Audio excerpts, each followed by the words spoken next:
Okay, it often happens that when things go wrong, they keep going wrong.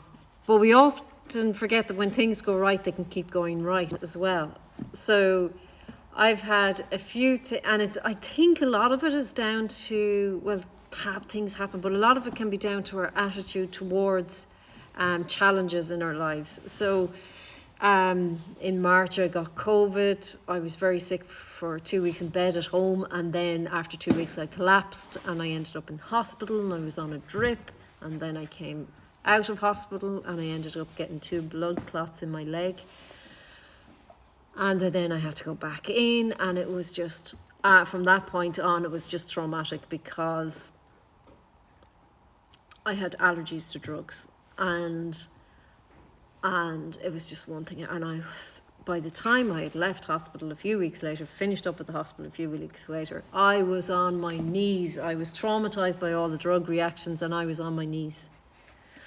Everything, just one thing after another went wrong. And then 2 weeks after that, my precious horse, my beautiful mare, I found her dead in the field, and I have been minding Danny boy since he was 3 days old, bottle feeding him. So, Danny, don't bite me. And that's been quite challenging.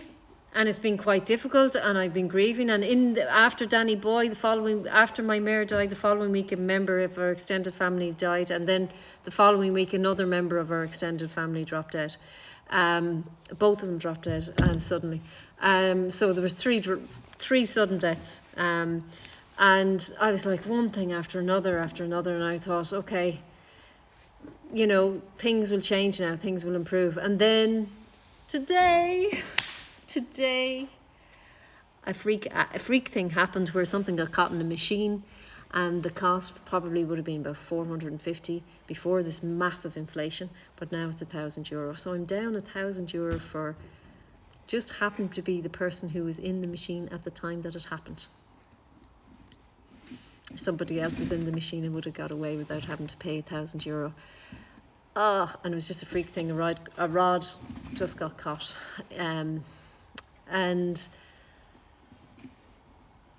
I have an opportunity to stay positive or go into that really negative space. If I go into that really negative space, I cannot find a way to find the money, come up with the solution, and move forward and be positive. So all I'm saying to you is keep an open mind when you're in difficult situations, because it works. Stay open and you will be able to move forward and have good luck.